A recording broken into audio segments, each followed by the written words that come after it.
And now I want to welcome an amazing person I've heard. Ray Potter, welcome up on stage. Giving a round of applause. Thank you. Welcome to Sundsvall. This person is supposed to be like one of the most creative people ever.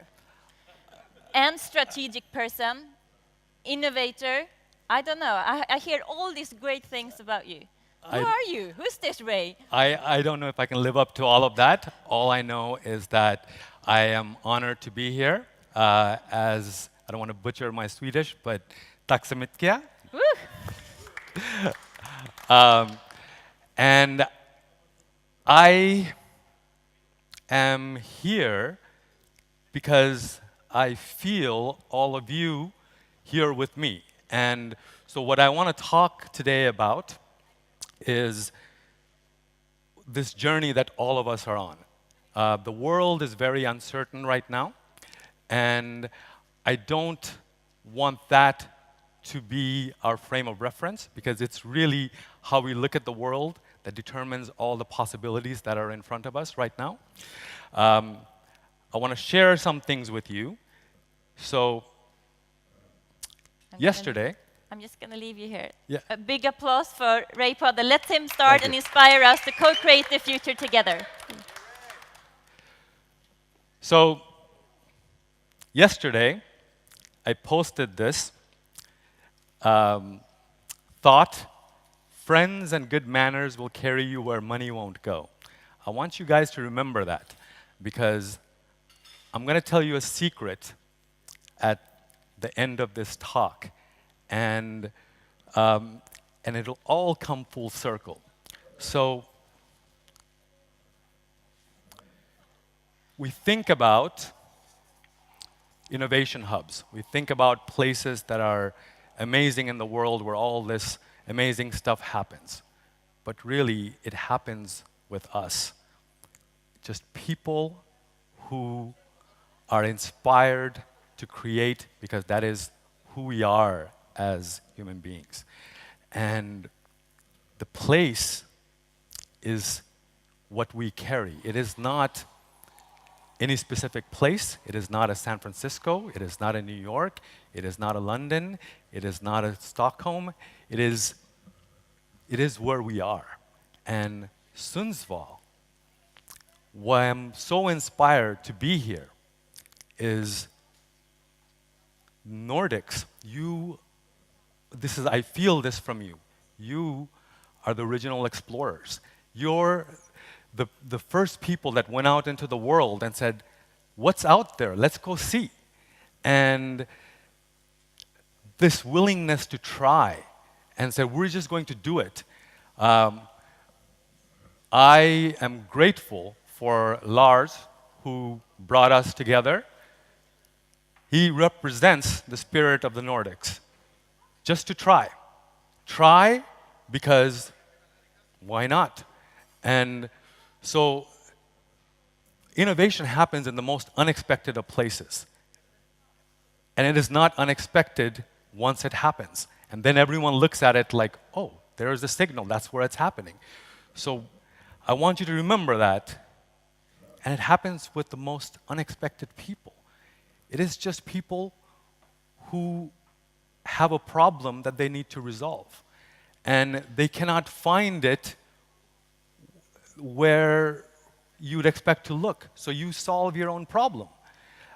These guys are famous now, but they're really just garage tinkerers at a time where they didn't get any recognition.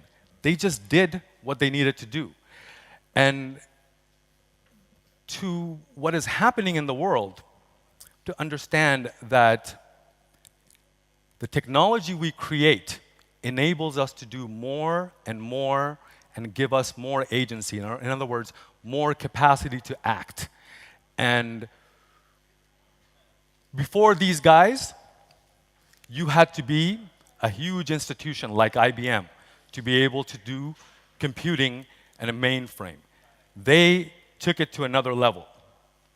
People after them, the Google guys, Tesla, Elon Musk, who took on NASA and said, I can do what you do much more efficiently because I can go direct. And we have people in the audience, Michael, who says, I am going to talk about the future, and I'm just going to start a podcast. Lars, I want to start a conference. I'm just going to do that. We have the ability to do that today. We have the ability to project who we are with less and less friction all the time because we've created the tools that manifest our intentions out in the world. So what we can perceive, we can project that into reality, and the world can look at it and reflect back to us. So our ability to produce now, the frictions are reducing more and more. We have more and more ability to do more with less. And so it's any one of us that can create amazing things that hasn't happened yet. And innovation comes from unexpected combinations. Velcro is an accident. There's things that we do because we try, and things just happen as a result. We don't know where it's going to come from. So the key is to just try.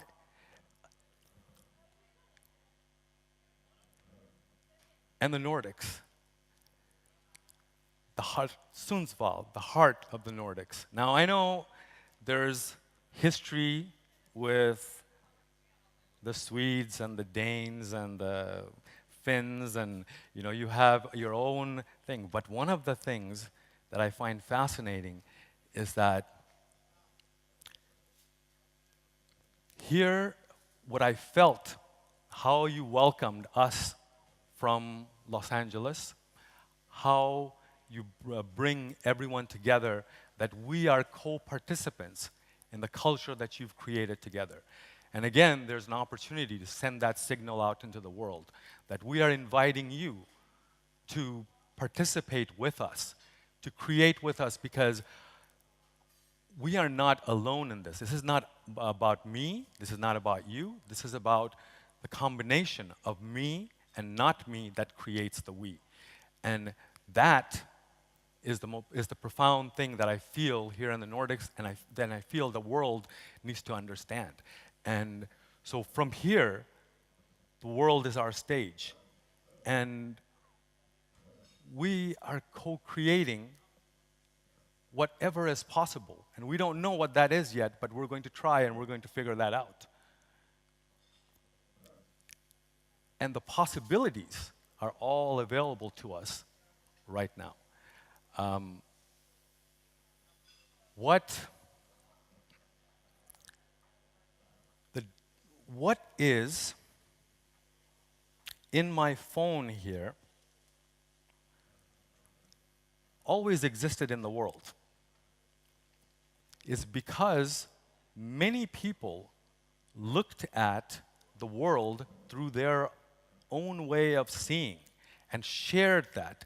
The same elements that existed for millennia now is assembled into this device that is essential to our lives now. So the future is right here. It is how we imagine it, how we perceive it, and what we see together. I see one thing based on the life that I have lived. You see another thing based on the life that we live. And my father told me this recently that was profound. He said, the problems that human beings have is we try to get each other to see things our way. And if we just accept another point of view, the world is a little bit wider, a little more full of possibilities. And so today, as I said, we have the ability to project our consciousness with very little friction. We can put what we think, what we feel out into the world for the world to see and reflect back to us.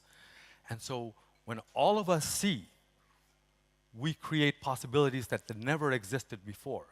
Just as this came together out of elements that have been here throughout generations, the next things that we're going to create are in you, are in me, are in everyone that is sitting here.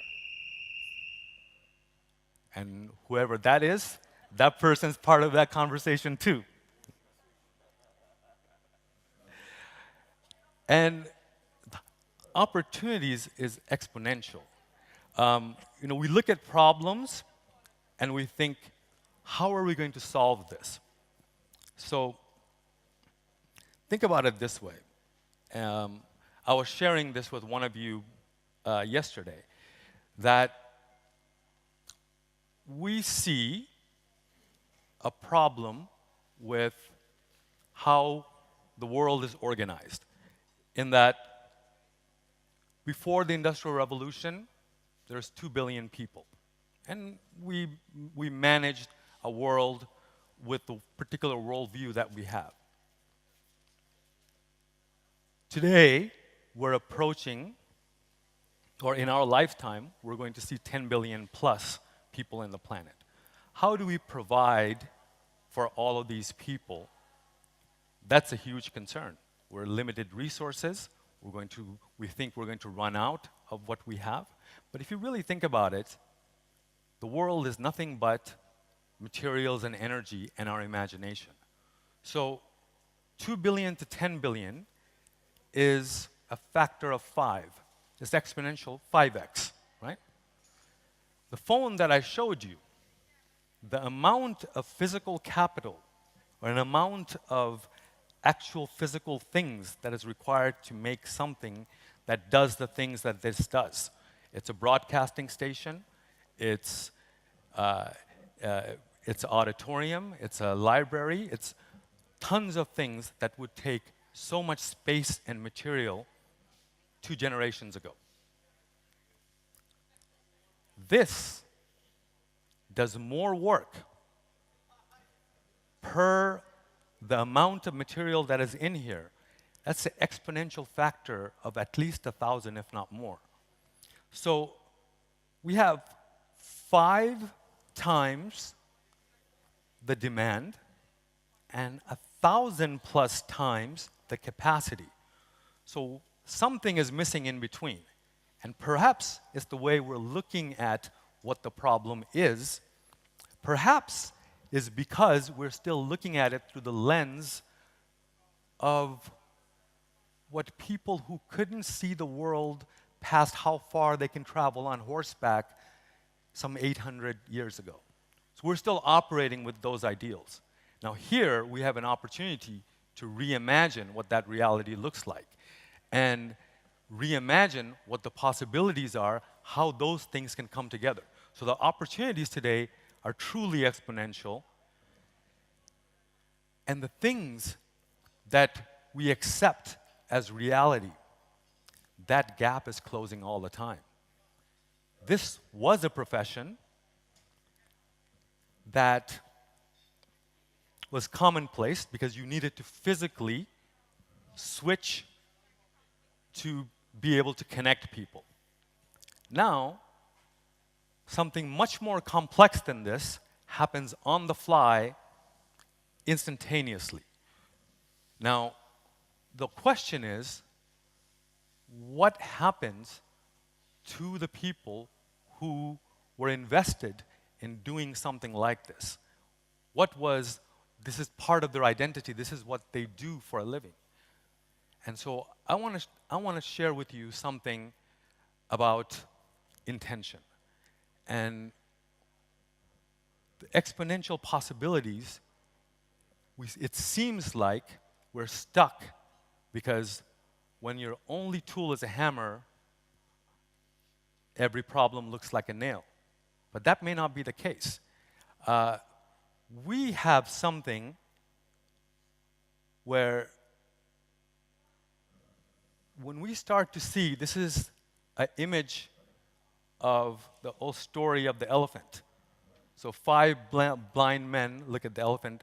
One person sees it as a fan because they're looking at the ears. One person sees the tail as a snake because they're looking at the snake. We're all seeing pieces of the puzzle. And the way we've grown up and the way we perceive what the world is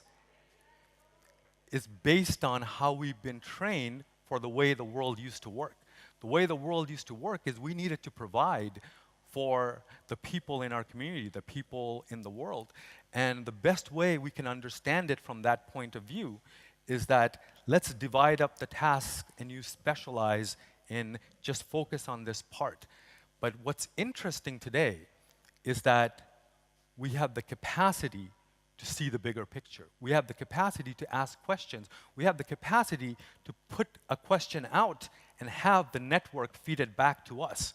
So knowledge is no longer contained in our heads. Knowledge is not contained solely in our profession.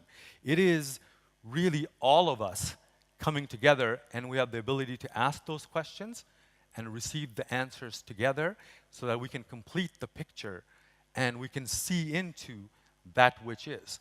And what I mean by intention being intelligent, we're having a conversation here. I'm speaking to you, but you are hearing what I'm saying, and you have a way to reflect that back to me.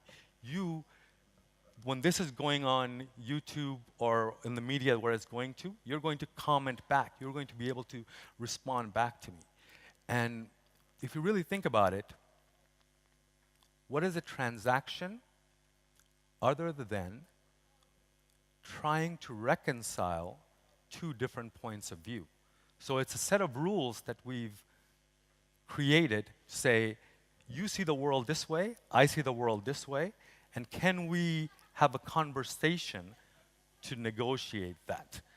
And what is a conversation? What is that leading to? Because what we want at the end of the day is to just know that I exist in relationship to you. In other words, what we're trying to say is that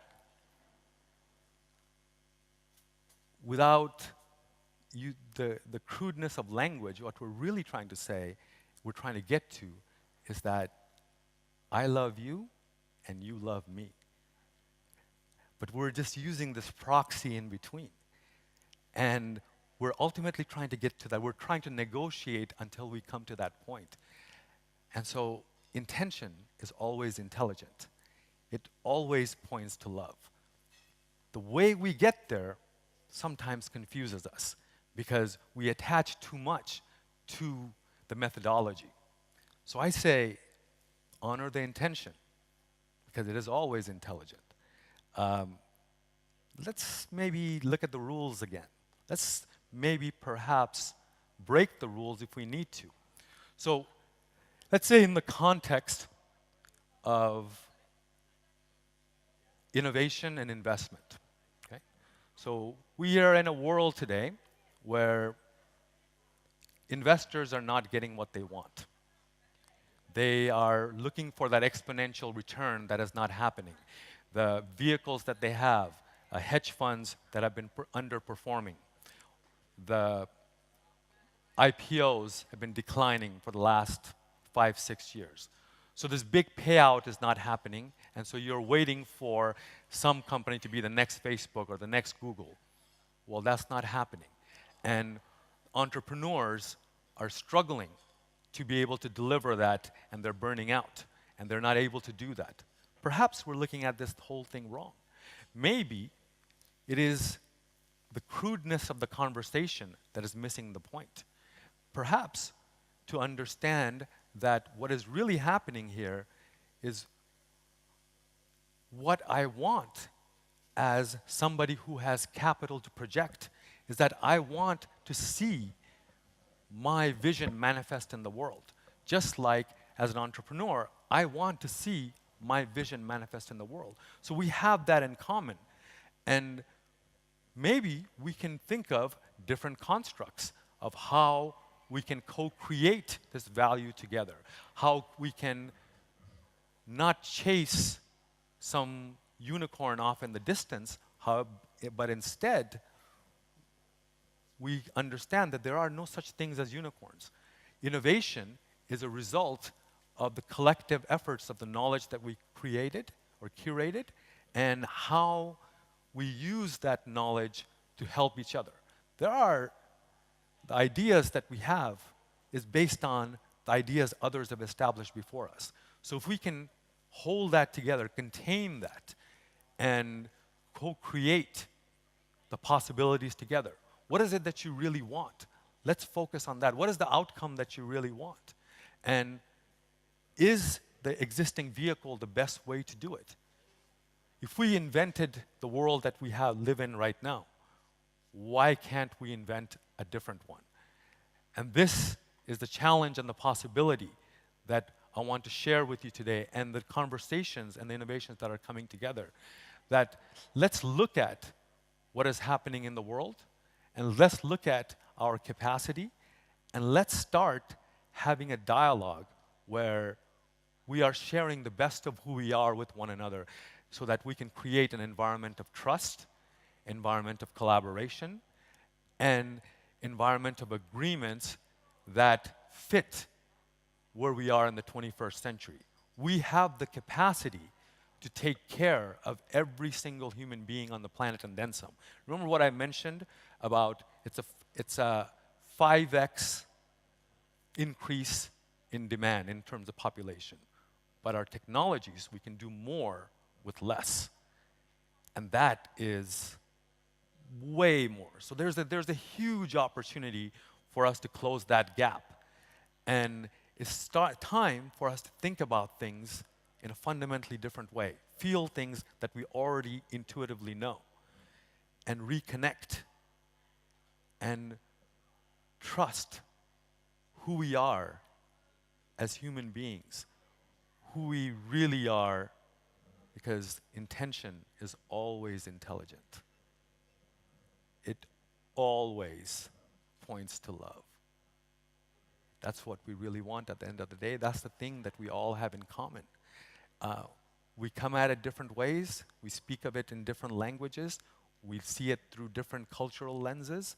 But ultimately, it's the thing that we all want. It's the thing that we all feel. It's the thing that our prophets and mystics have pointed to, because they just went direct. But they didn't show us how. They just said, love is all there is. We're only the pieces. We go, oh, that's a beautiful thing to say. I don't understand. That's a beautiful thing to say. I don't know what you mean by that. You know, that's something that I kind of meditate on. But in the real world, man, what is the real world? We are the real world. And if you understand that that is where you're going, and you and I can agree that that is the point that we're actually seeking, we just don't have the language for it yet, well, we can learn, you know. If I can stumble through Swedish, you can learn the language of love because it is accessible to all of us. That is who we are. That's why we're here in the first place. So, back to this. This is serendipitous how I'm here. Literally, about 10 days ago, Lars reached out to me and said, you have to come. I said, okay. Now, I didn't know how I was going to get here. I didn't know how this was going to happen. 2 hours or 3 hours before I was going to get on a flight, I really didn't know what was going to happen. I didn't know I was going to be here. Okay. So this is the language of love. We connected at some spiritual level through the internet. Never ever met before in person. But I had a sense that we're on the same frequency. I had a sense that the reality that we were both experiencing was a common thread. Never worked together, never shook hands, never hugged each other, yet I had a sense that this is who we are, this is where we're meant to be at this very moment. And that's what I'm trying to share with you. Each one of us has superpowers. But you know what? The way we see the world, it confuses us. We cannot apply our superpowers to ourselves, but we can see it in the other person. We can see what they're great at just like they can see what we're great at. So we reflect each other.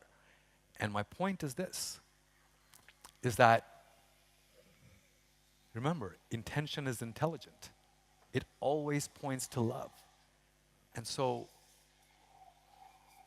if we come together with the same intention, there is no boundary to what we can create together. We can literally create the world of our dreams because technically all the possibilities are here. We do more with less every single day. What is happening today in these emerging fields of blockchains, AI, robotics, automation, clean tech, regenerative energy system, food shed projects, watershed projects, how we're repurposing and regenerating what nature has already given us. And each iteration of society, we get closer and closer to what is. In other words, we get closer to how nature really works versus what we think it is. We get closer to love. We get closer to understanding that this planet and us, we're all the same vibration. We're part of the same system. And we're part of the same thing that runs through you, that runs through me. And we're all seeing, feeling the same things, just confused about how we're seeing it. But that confusion goes away when we trust each other. Because really, the operating system that we're creating is love. That's what it is. So I thank you very much for the opportunity to open the conversation, because really we're here about the conversation. Let's have a dialogue about where we go from here, how we relate to one another, and what we want to create, because what we want is the same thing. We just call it different things with different languages and different cultures, but the same thing. So to everyone here, to everyone watching, I just want to tell you, I love you. I really do. I feel you, and thank you again for the opportunity.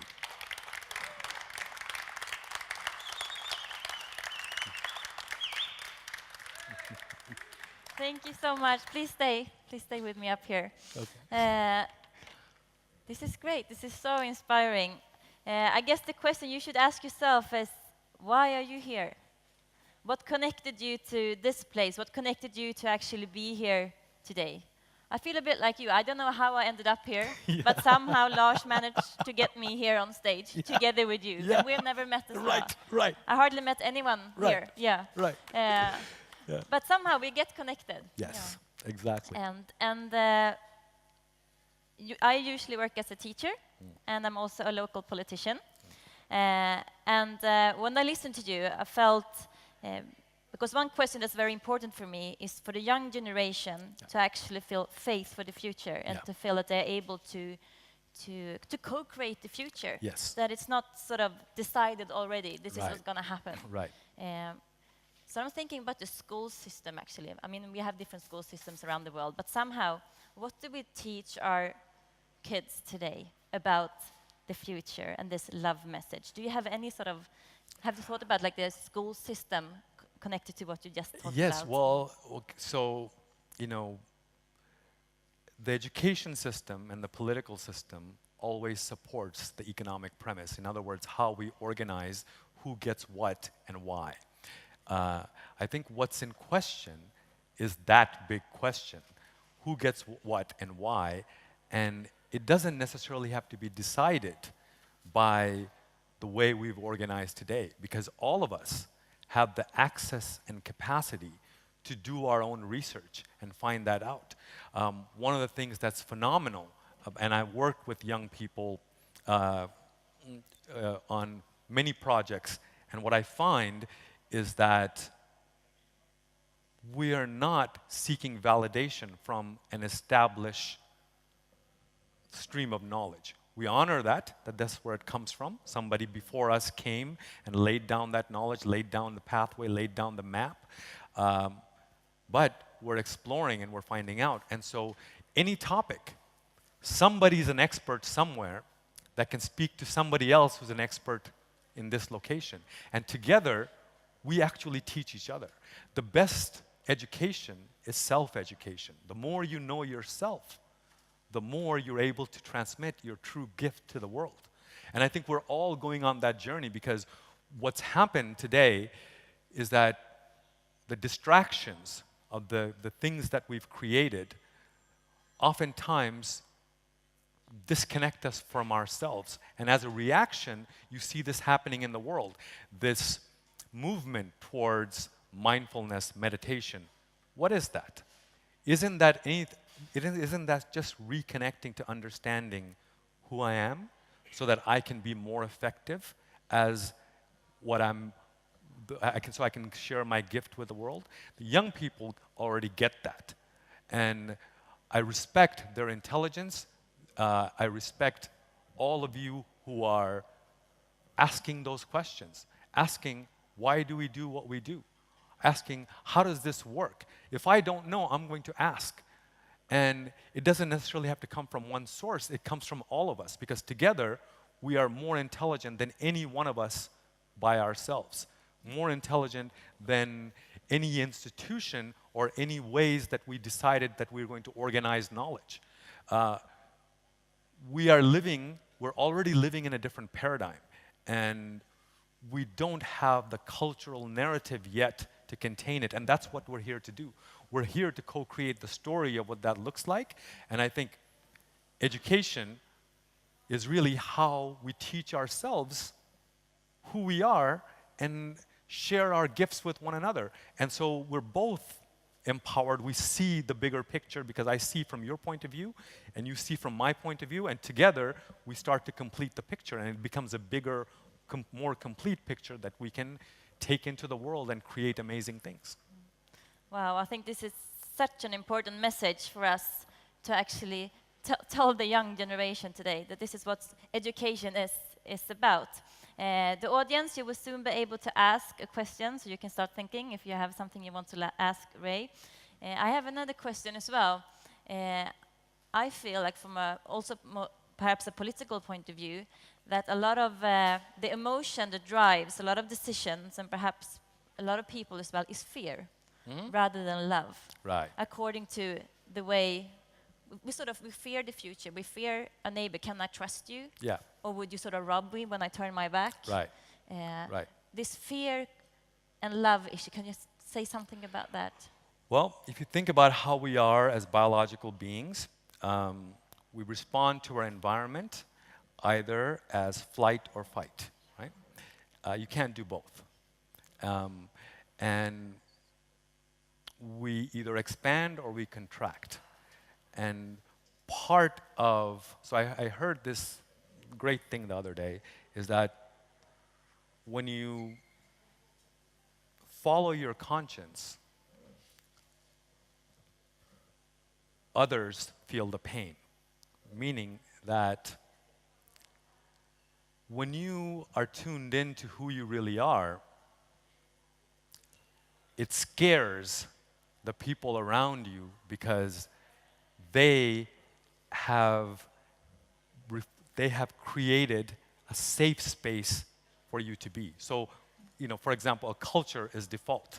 You just go, I don't know who I am, so I'm just going to follow that set of rules because it seemed to have worked for everyone.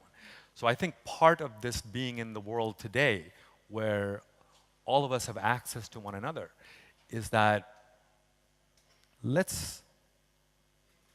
we're not going to get to the next thing if we're not curious. So questions are always more intelligent than answers. So answers are, I'm relatively certain that this may be the way something works. But I don't know for sure. So I need to ask the next question. I need to ask the next question. So long as we're in inquiry, we are expanding. soon as we know, as soon as we think that we figured it out, we are going more and more towards fear. And so when we're faced with a challenge we don't understand, our tendency is to go to the thing that we already know. However, if you stretch yourself, like all of us have done here, so we've took a leap of faith just being here. We don't know what was going to happen. We don't know, but because we're here now, many things are possible, right? And so that's my whole point. And you know this in your own life. You know that when you ask and when you're open, life opens up to you. When you say, I already know and I don't want to try, then your life contracts and contracts and contracts until you isolate yourself from your friends, family, loved ones, and you're all by yourself thinking you're the greatest thing on the planet, but you're disconnected from what is. And so what we see in the world is a reaction to change, and that is natural because that's the world testing you, saying, look, this new world is upon you. How are you going to meet it? So the first reaction is, oh man, I don't want to go there. So let's go back to what we used to know. So what is happening today geopolitically, and I won't say anything negative or positive because we know what that is.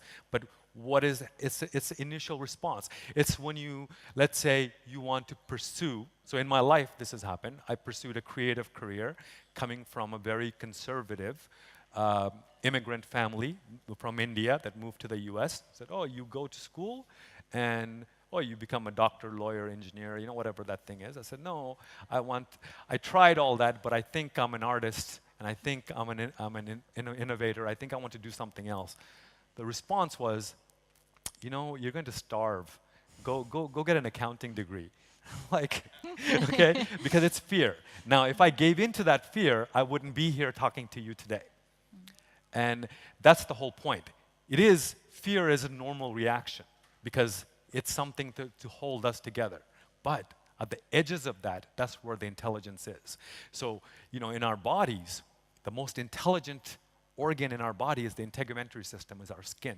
It is what responds to the environment, and it signals which proteins get created and whether or not it turns certain DNA, turns your DNA on or off, and you evolve as a result of interacting with the environment. And the same is true with people, same is true with society. The more we operate at the edges, the more we learn from one another. The fact that we're in this cross-cultural paradigm, or when we're learning each other and we're going to see different points of view.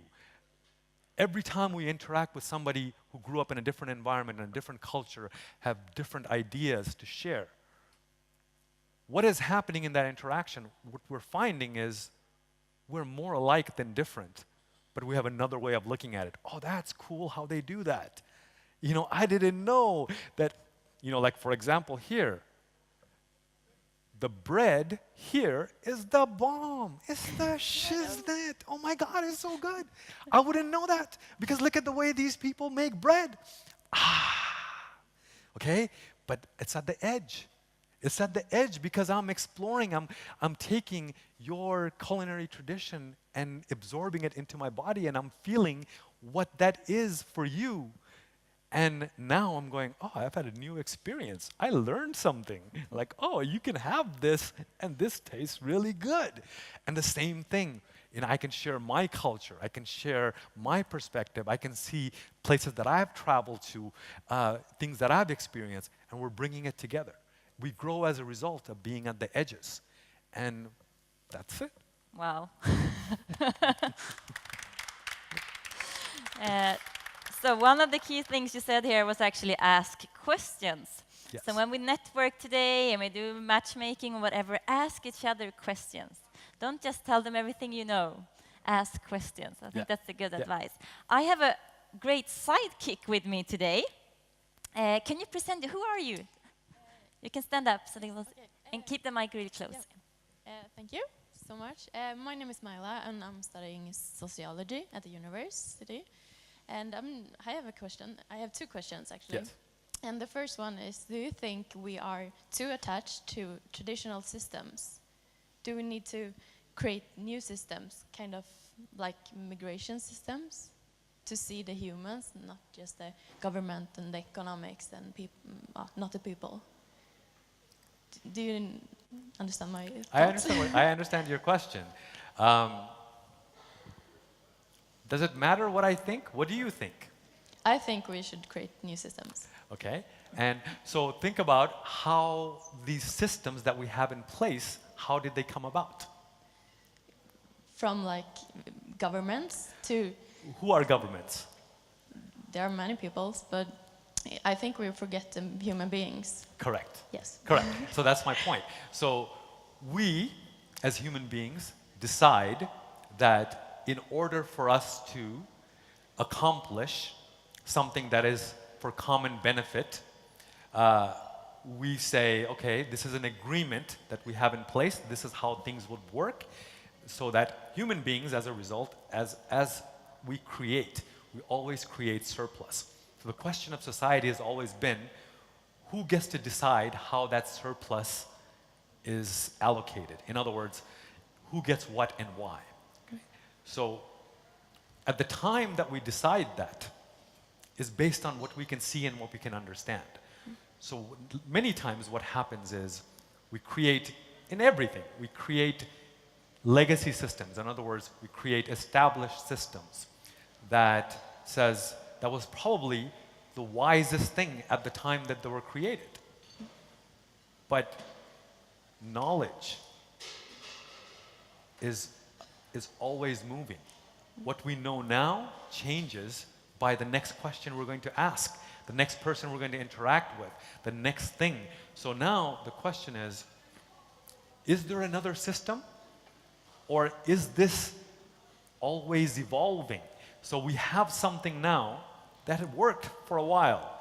And then when it starts to not work, then we need to ask questions. We need to go out to the edges and say, oh, perhaps the way we do this aspect of it, let's say you take you brought up the thing of immigration, okay? How we look at that has a lot to do with who we value as members of our society, what makes a society, and who gets to participate in that. Who's our tribe and who's an outsider, and what is our role with outsiders. So the entire premise of trade is what we're trying to get to, is you have something, I have something, we don't understand each other, you have a different way of thinking or different way of being than me. So at the crudest form, the conversation is, I'll trade you this for that. But remember what we talked about before, we all ultimately want the same thing. So what those people want is also to love, to connect, to be with their families, and the same thing as what we want in a particular region, in a particular culture. So there's more commonalities than differences. Now, if the way we interact with one another, in the way that our structures are set up, if it doesn't satisfy that, maybe we should ask those questions, okay? What are the things that can be shared? What are the things that can't be shared? And these are complex things. I'm not trying to oversimplify anything, but I'm basically saying that let's not say that this system doesn't work, let's create another system, because it's the same issue. It's the same issue with another system, because the part of how we move forward is we hold knowledge and then we explore the edges. We hold knowledge, we explore the edges. So another system will have another core and it will evolve into something else. So perhaps the way to think about it is, how do we evolve what we have into the next iteration that makes sense for where we are in the world, what we can do, our capacities, and let's keep it moving.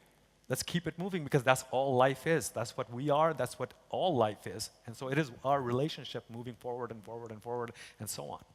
So we need to create new goals, kind of.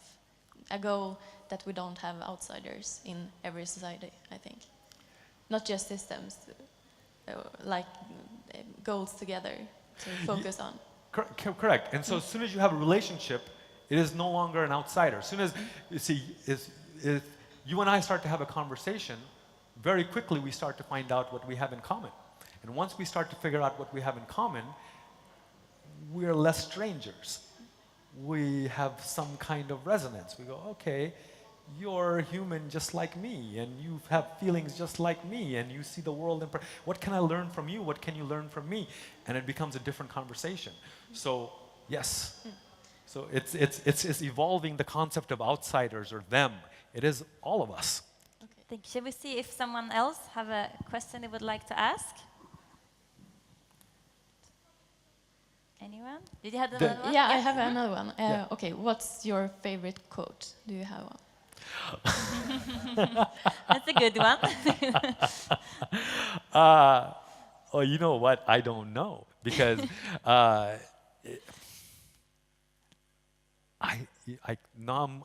don't have a favorite quote. I really don't. It's whatever expresses the feeling in the moment. And right now, what is resonating with me is a timeless quote from Rumi that love is all there is. We're only the pieces. Yeah. Okay. Thank you.